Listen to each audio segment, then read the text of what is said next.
Most people have never felt cold the way Marcus Reed felt it that night. Not the kind of cold that makes you pull a blanket tighter or turn up a thermostat. The kind of cold that gets inside your bones and starts making deals with your brain. The kind that whispers. The kind that sounds almost reasonable when it says, just sit down for a minute. Just rest. You've earned it. Marcus Reed had spent 11 years training his mind to shut that voice down. That night, the voice was winning. He had not planned to be in the Alaskan backcountry alone. Nobody plans that. That is precisely the kind of thing that happens in the gap between a plan that made sense at 8 in the morning and a reality that shows its teeth by 2 in the afternoon. Marcus had driven 4 hours from Anchorage with his gear packed tight, his rifle case strapped to the truck bed, his thermos full of the kind of coffee that could strip paint. He was 3 weeks out of his last deployment. He was not doing well in the apartment. The walls in that apartment were 9 feet apart and felt like 4. He needed the open ground. He needed something to aim at that wasn't the inside of his own head. So he drove. He parked where the road turned to gravel and then stopped being a road at all. He strapped on his pack and he walked into the white. The hunting was a reason. The real reason was the silence.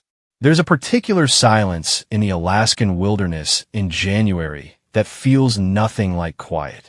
It feels like pressure, like the world has been turned off and everything, every sound, every color, every distraction has been removed so that whatever is left inside you fills the space completely. Most people find that terrifying. Marcus found it honest. He had always preferred honest things, even when they hurt. He had been walking for 3 hours when the weather changed. It didn't announce itself. Alaskan weather has no manners and no warning. 1 minute the sky was the color of old pewter, flat, and manageable. The next, the wind picked up from the northwest like something had been released, and it had been angry about its confinement for a long time. The temperature dropped 11 degrees in under 20 minutes. Marcus knew this because he checked his wrist gauge. He was trained to track things like that. 11 degrees in 20 minutes was not a weather pattern. That was a declaration. He turned back toward the truck. He had gone maybe a mile when the ground disappeared. Not vanished. He understood that intellectually a half second later, but it dropped away under his left boot in a way the snow had hidden completely. A creek bed, frozen over, buried under 3 feet of new snow, invisible. His left leg punched through the ice up to the knee. He went down hard on his right side, rifle case slamming into his shoulder blade, pack torquing his lower back. He lay there for a moment, breath knocked out of him, staring up at a sky that had turned the color of a bruise. He pulled himself out. The leg came free, but his boot was soaked through, and in 11-degree dropping weather, soaked boots were not an inconvenience. They were a countdown. He took stock. This was something they had drilled into him so many times, it had become reflex before thought. Stop. Breathe. Assess. He had his pack. He had his rifle. He had his emergency kit, which included a fire starting kit, a space blanket, 2 protein bars, a small first aid kit, and a handheld radio that had been his backup communication device for 15 years of missions and exactly 0 civilian hunting trips before this one. He had it because old habits were the only habits he actually trusted. He tried the radio. Nothing came back but static, which he expected. He was in a valley. The terrain was eating the signal from every direction. He would need elevation to transmit, and elevation meant climbing, and climbing meant moving, and moving meant generating body heat before the soak boot turned his left foot into something he'd be making decisions about. He moved. The wind was in his face now, which meant the wind was pushing the storm in from behind him, which meant it was moving in the same direction he needed to go. He had navigated in worse. He told himself this. He had navigated in Kandahar in a sandstorm with 2 other men wounded and no GPS. He had crossed 12 miles of a rocky desert at night with a broken radio and a compass he'd had to fix with a piece of wire and a pool of standing water. He could do this. He had done worse. The difference between then and now sat in the back of his mind, and he knew better than to look directly at it. But it was there. Then he had been on mission. He had been a SEAL. He had been Marcus Reed, Petty Officer First Class, assigned, tasked, purposeful. Now, he was a 34-year-old veteran 3 weeks out of his last deployment in Alaska because he couldn't stand the walls of his apartment with a wet boot and a radio that wasn't transmitting, and the version of himself that knew how to survive this had been having a harder and harder time showing up lately. He kept walking. The trees here were Sitka spruce, dense and dark, and he pushed through them knowing that the density was both a problem, visibility down to maybe 15 yards, and a solution. The trees would break the wind, and wind was the thing that would kill him before the cold did. He found a cluster of 3 spruces whose lower branches had grown into each other, creating a crude roof of layered needles maybe 4 feet off the ground. He filed this location in his mind. If he needed to stop, this was a shelter. Not comfortable, survivable. He kept moving. He needed to try the radio from higher ground. The slope he was climbing was not steep, but the snow was deep, knee-high in places, and with every step his left boot squelched and cooled, and his toes went from painful to numb in a progression he was tracking with grim precision. Numbness after pain was not relief. Numbness was the body making a decision you hadn't authorized. He stopped. He sat on a fallen log that was mostly buried, dug into his pack, and pulled out the space blanket. He wrapped it around his left foot and lower leg, tucking it under the boot, creating a layer between the wet and the wind. It was not going to dry the boot. It was going to slow the heat loss. In survival math, slowing is not stopping, but slowing buys time, and time is the only currency that matters. He checked his watch. 3:47 p.m. In January, in Alaska, at this latitude, he had maybe 90 minutes of usable light left. After that, navigating by feel. He thought about his truck. He thought about the drive back to Anchorage. He thought briefly and without letting it develop into anything about the apartment and the 9-foot walls and the way the ceiling looked at 2 in the morning when he'd been staring at it for 3 hours. He thought about his sister in San Diego who called every Sunday and always asked, "How are you really doing?" Marcus with that specific emphasis that meant she already knew the answer and was waiting to see if he'd lie. He stood back up. He'd been trained in SEER, survival, evasion, resistance, and escape. He'd been trained to survive captivity, to resist interrogation, to find ways out of situations that had been specifically designed to have no way out. What they couldn't train you for, what nobody ever found a curriculum for, was surviving the version of yourself that had come home from all of it. The one that sat in the 9-foot apartment and didn't know what to aim at. The slope leveled. He was above the tree line on a small ridge. The wind hit him like a reprimand. He pulled out the radio. Static. Static. Then, not nothing exactly. A texture to the static. Like something underneath it trying to form. He held the radio high. Rotated. Found a direction where the texture thickened. He keyed the transmit button and spoke his coordinates, his last known GPS reading before the unit had lost satellite in the valley. He gave his name. He gave his condition. Mobile, 1, compromised extremity, estimated location. He was precise. 11 years had made him incapable of being imprecise about his own situation, even when everything in him wanted to round the numbers down. He released the button. Static. Then, faint, crackling, barely human, a voice. He pressed the radio to his ear so hard the casing left a mark. Copy, partial, say again your position. His hands, which had been steady through the fall, through the soaked boot, through 90 minutes of hard movement in worsening weather, were shaking. Not from cold. "This is Marcus Reed," he said, and his voice came out steady because he made it. "I need you to listen carefully." He gave the coordinates again. He gave him a second time. He described the ridgeline, the valley below, the spruce cluster that was his backup shelter. He gave them everything they would need, organized the way his training had organized everything. Most critical first, supporting detail after. The voice crackled again. "We copy search and rescue. Ite." The transmission broke apart. He lowered the radio. The sky was the color of a wound now. Purple at the edges where the last light was bleeding out. The wind hadn't softened. His left foot was numb from the knee down. He had maybe 70 minutes of light and a radio that had made contact once and might not again. He turned back toward the tree line, toward the spruce cluster. He moved deliberately, not fast. Fast was panic. Deliberate was trained. There was a difference, and the difference had saved his life more than once in places with warmer weather and colder intentions. He found the spruces. He cleared the snow from the ground beneath them with his forearm. He unpacked the space blanket fully and laid it on the ground, foil side up, creating a reflective barrier between himself and the frozen earth.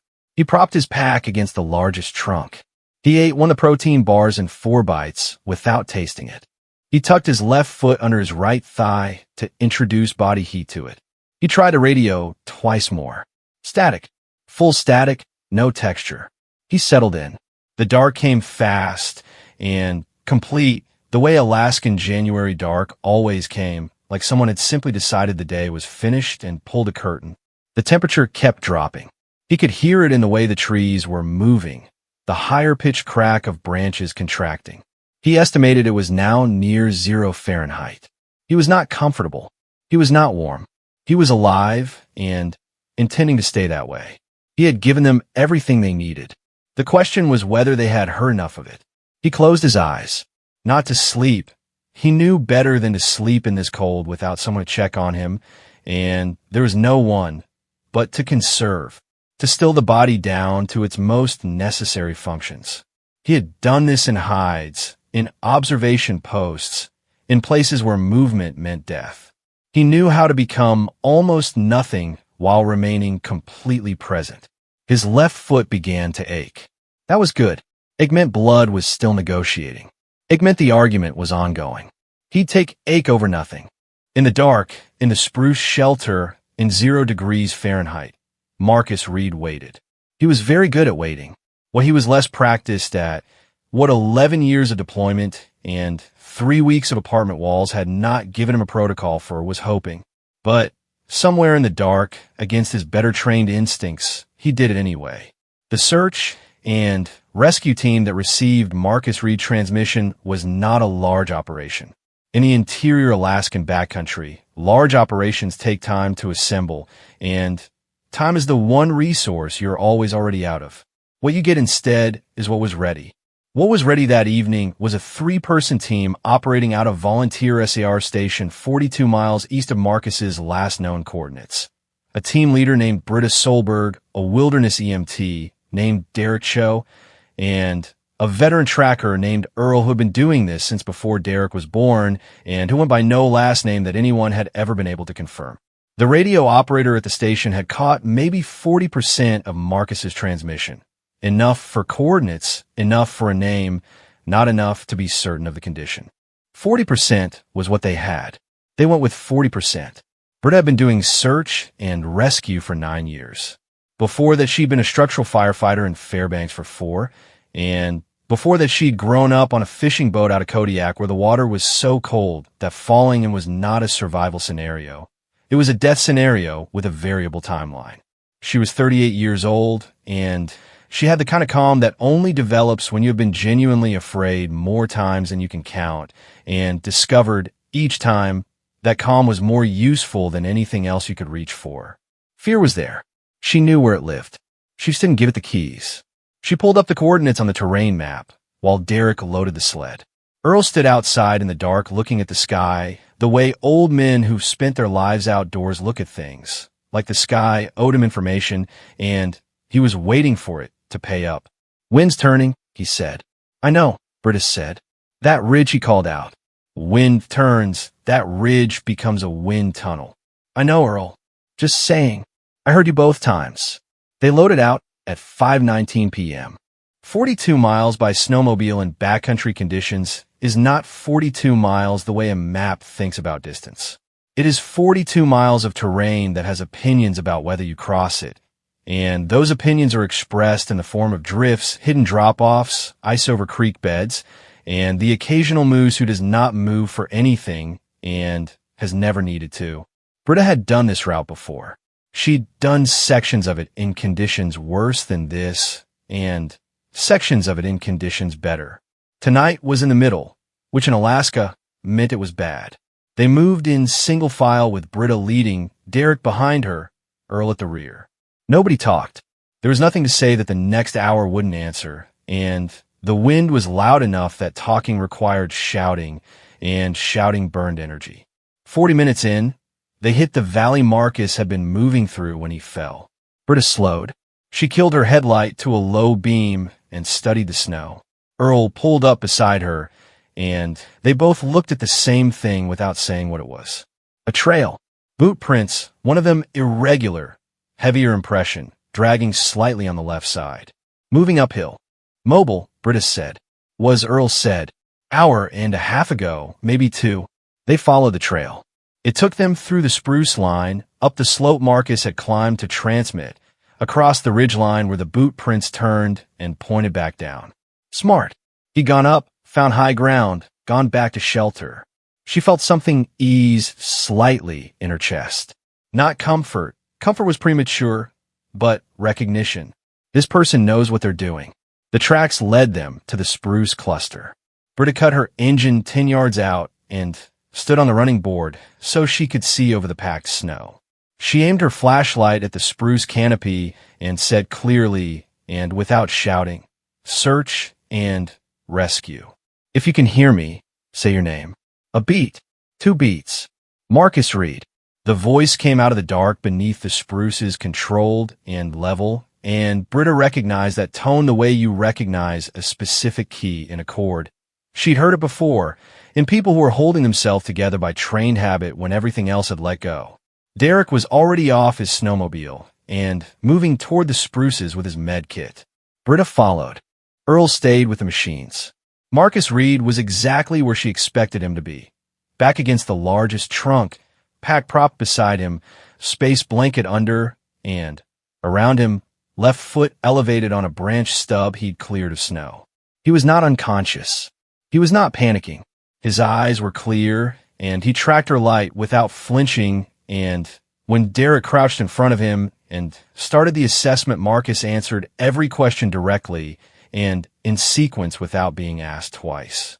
Left foot, Marcus said, below the knee, was numb, back to aching. That's been maybe 40 minutes.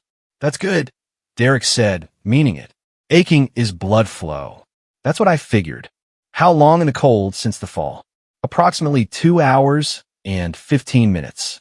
Temperature at fall was 11 degrees below earlier reading, probably near zero by now. Wind chill factored, I'd estimate effective temperature mid-negative 20s. Derek looked at Britta. She could see the expression on his face, even in the flashlight's partial light. He'd been an EMT for 6 years, and he had never had a patient give him an estimated wind chill assessment during initial evaluation. What's your pain level on a scale of? Derek started. Foot is a 4. Everything else is manageable. Okay. Derek started pulling off the boot. I'm going to check for frostbite. I know what it might do, Marcus said. Go ahead. Britta stood back and let Derek work. She scanned the area out of habit, checking the darkness, the tree lean, the wind direction. The storm was still moving, but the worst of it had passed north of them. They had a window. Windows in Alaskan backcountry were what you built your whole life around, because they were the only thing that was actually on your side, and they didn't last. Frost nip, Derek said. Not full frostbite. The space blanket on the foot, that bought him time. Good, Britta said. She looked at Marcus. In a flashlight's edge light, she could see him fully for the first time. Mid-30s. Lean in the way that was earned, not genetic. A face that had been out in weather for a long time and had the lines to show it. He was looking at Derek's work on his foot with the focused, dispassionate attention of someone assessing a piece of equipment rather than a part of their body. Marcus, she said. He looked up. You're going to be okay. Something moved across his face. Very fast. If she'd been looking at his foot, she'd have missed it. It wasn't relief exactly. It was more like something had been braced for impact, and the impact had just been called off, and the bracing didn't know what to do with itself yet. I know, he said, but the way he said it, the slight delay before the words came, told her he hadn't been entirely sure, that he'd been working very hard not to think about that particular question, and she just answered it out loud, and some part of him had needed someone else to say it. She'd seen that before, too. Derek wrapped the foot, got dry socks from the kit, layered warmth back into the boot with chemical heat packs pressed against the arch and the toes. Marcus didn't make a sound through the process, which Derek would later tell her was remarkable given the nerve-return pain of warming frost-nipped tissue, which was the kind of pain that made grown men with high thresholds make involuntary noise. Marcus Reed sat still and watched Derek work, and his hands, which were resting on his knees, were completely steady. While Derek worked, Britta sat on a low branch stub and pulled out her thermos. She poured coffee into the cap and handed it to Marcus. He took it. He wrapped both hands around it, and there finally she saw something human break through the train stillness. He closed his eyes for just a second, just the smallest fraction of a second. The steam from the coffee rising up into the dark air around his face. 11 years, he said. She didn't ask. She waited. Navy, SEAL teams, sniper qualification. He looked into the coffee. 3 weeks out of my last deployment. She nodded. I came out here because I needed to be somewhere that wasn't inside. I know, she said. He looked at her. I grew up on a fishing boat, she said.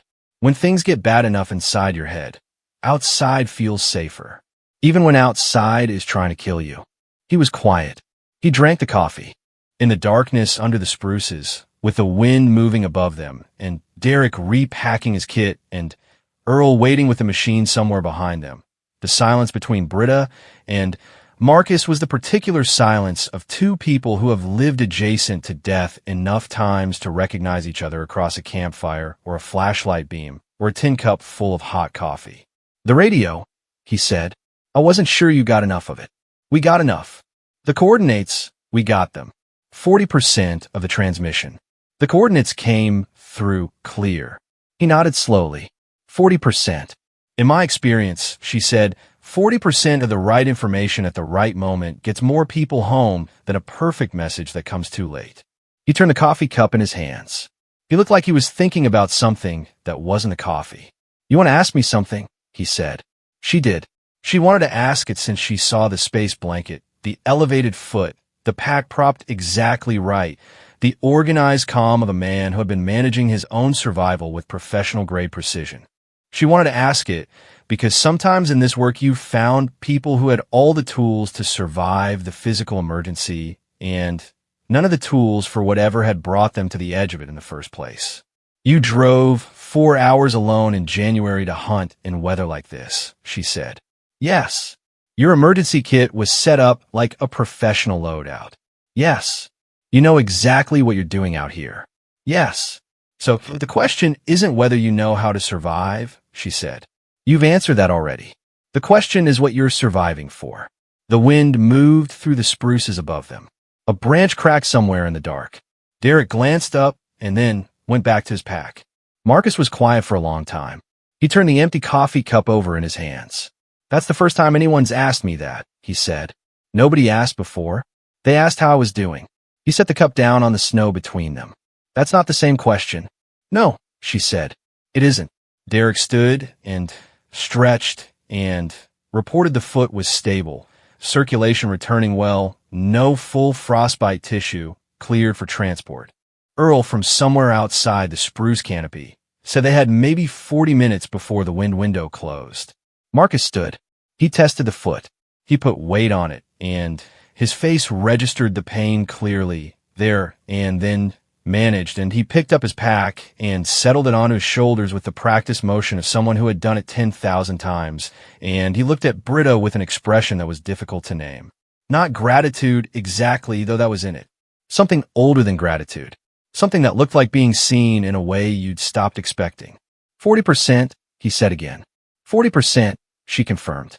He nodded once and followed her out of the spruces, back toward the machines, back toward the cold, open ground of the Alaskan night with its killing wind and its blunt honesty and its complete indifference to the particular human walking across it, a man who had survived 11 years of war and was now walking one careful step at a time into the harder work.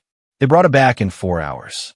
Not 42 miles of smooth riding, 42 miles of Alaskan terrain at night in a closing weather window, with Derek monitoring Marcus from a seat behind him and Earl running point ahead on the trail and Britta navigating from memory and map, and the particular instinct that 9 years of doing this in the dark had carved into her. Marcus rode behind Derek with his left foot braced up off the running board, the chemical heat packs doing their quiet work inside the boot, his hand steady on the grab rail, his eyes open and tracking the darkness the way a trained sniper's eyes always track, noting, cataloging, filing. He didn't say much on the ride. The wind made conversation impossible, and Marcus wasn't the kind of man who tried to talk over wind. When they reached the station, the duty medic, a young woman named Tasha, who had been a paramedic for 3 years and had seen her share of cold weather emergencies, took one look at Marcus Reed and then looked at Derek, who gave her the briefest possible nod that meant, I know, just let it be what it is. She sat Marcus down under the warming lights, took his vitals, removed the boot again, assessed the foot with practiced hands. Frost nip, not frostbite. The tissue was pink and painful and responding correctly. He would not lose anything. He was going to be fine. You were lucky, she told him. I was prepared, he said. Both, she said. And she said it firmly enough that it wasn't an argument. He looked at her. He nodded. Both. Britta made more coffee, the good kind, the kind that filled the room, and she brought a cup to Marcus where he was sitting with his bare foot elevated and Tasha's warming wrap going up his calf.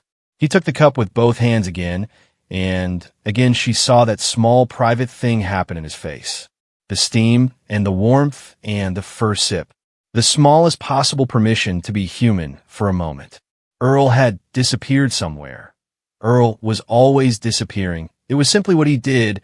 He would reappear eventually in a different location, eating something hot without explaining where it came from. Derek was at the desk writing up the call report with the focused attention of someone who was using the paperwork to decompress.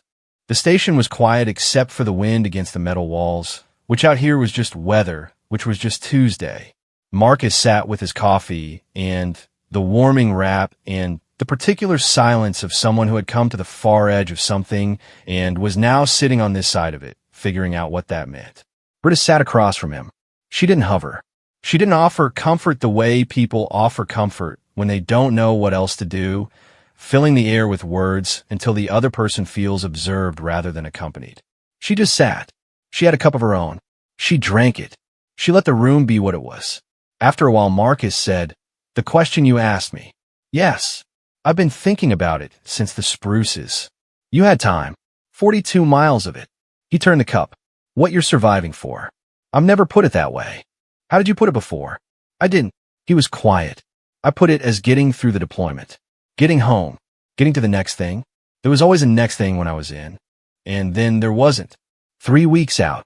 3 weeks, and the apartment has 9-foot walls that feel like 4, and every morning I get up and I have no coordinates. No objective. No, he stopped. He looked at the foot under the warming wrap, at Tasha's precise bandaging. "Do you know what a sniper does between shots?" "Tell me." "Waits," he said. "That's the whole job, mostly. People think it's a shot.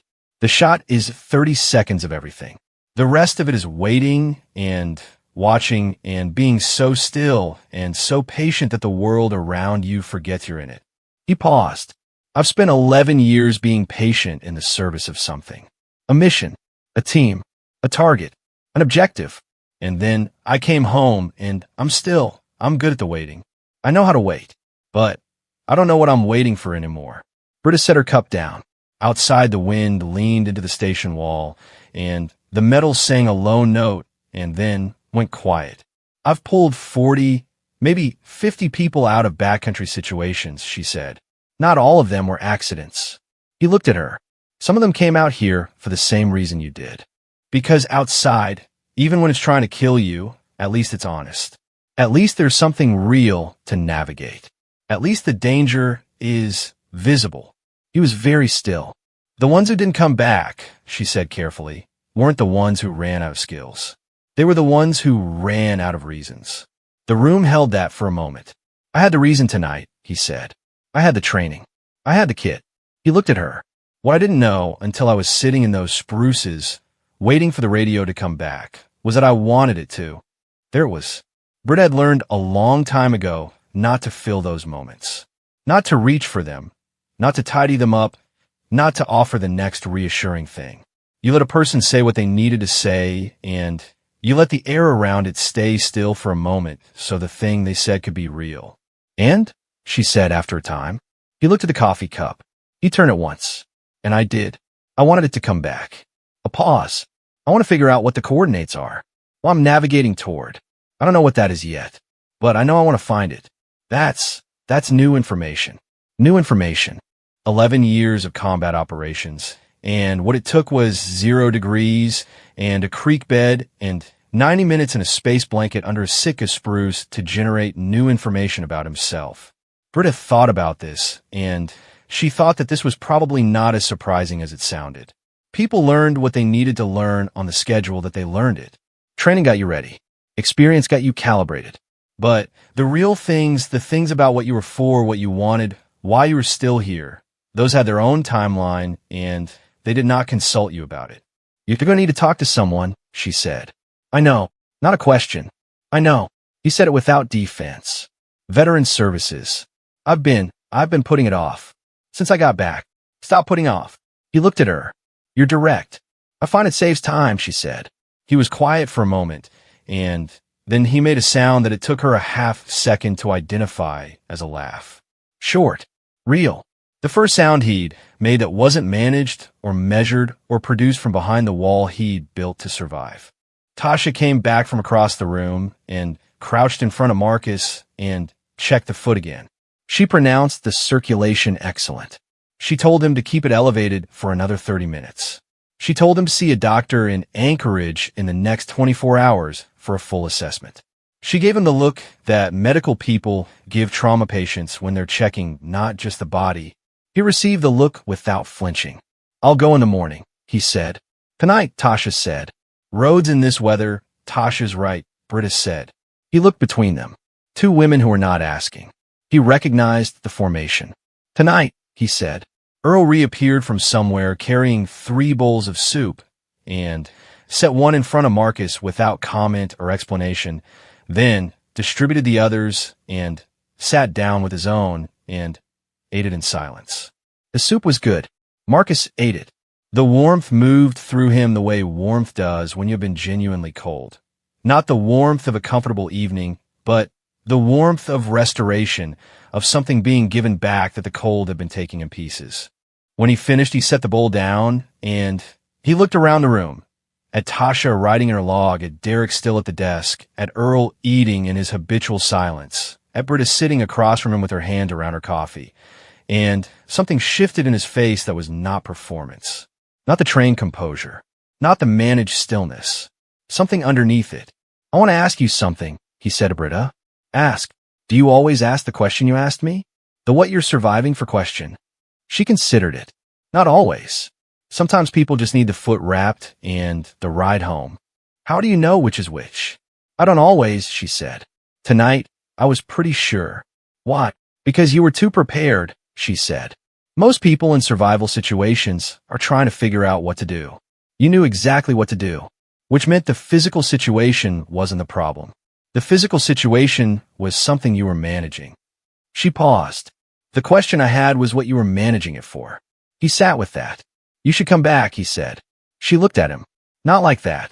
He almost smiled. I mean the work. You should know that it matters. What you do out here. Not just the pulling people out of the cold. The other part. It matters if the person lets it matter, she said. I'm letting it. She nodded. That was all it needed. He stood, tested the foot, found it capable. He put his boot on carefully, double-checked the laces the way she noticed he double-checked everything. A second pass, thorough, not anxious, just complete. He shouldered his pack. He stood for a moment in the center of the station, in the warm light, in the smell of coffee and soup, and the specific institutional warmth of a place that existed entirely for the purpose of bringing people back from edges. The truck's still out there, he said. We'll have someone drive it in when the weather clears, Britta said. Tomorrow, probably. I'll pay for that. We'll figure it out. He picked up his rifle case from where Derek had propped it by the wall, and he checked it the way he checked everything, and he nodded at Derek, and he nodded at Tasha, And he looked at Earl, who looked back at him with the unhurried assessment of a man who had seen a great deal of weather and a great deal of people. And Earl said nothing, which from Earl meant everything was as it should be. Marcus turned to Britta. 40%, he said. 40%, she said. He walked to the door. He opened it, and the cold came in with the authority of something that had been waiting and was not surprised he was leaving. He stepped through it. The door closed. Britta stood at the small window and watched the lights of his rental car come on, white against the dark. She watched him pull out onto the road that would take him back to Anchorage, to the apartment, to the 9-foot walls, and the 2 a.m. ceiling, and the Sunday calls from his sister who asked how are you really doing with the emphasis that meant she already knew. He would make the appointment. She was reasonably sure of this. Not certain. She was never certain about human beings. They were the most unpredictable element in any backcountry situation, but reasonably sure. He had said it like a man who was committing coordinates to memory rather than making conversation. And she had learned, over 9 years of this work, that the difference between the people who made it and the people who didn't was often not the size of what they were carrying. It was whether they found one moment, one honest, cold, unmanaged moment, where they'd wanted to come back from it. Marcus Reed had found his moment under a Sitka spruce in 0-degree weather with a wet boot and a radio transmitting at 40%. People found them in stranger places. She turned back to the room. Derek had finished the call report. Earl was washing his bowl with the quiet thoroughness he brought to everything. Tasha was logging the case. Britta poured the last of the coffee. Outside, the storm was moving east. The temperature would drop another 4 degrees before morning, and then the sky would clear the way Alaskan skies cleared, completely, brutally, without apology, and the backcountry would sit white and still and enormous under a sun that gave light without warmth, which was its nature, which was not cruelty, which was simply what it was. And somewhere on that road heading south, a man who had spent 11 years making himself impossible to kill was learning, slowly and not without difficulty, how to decide to live. The stars, when they came out, were the kind that only happened at this latitude and this cold, brutal and countless and indifferent and impossibly heartbreakingly bright. They didn't care about any of it. They were just there, the way the best things were.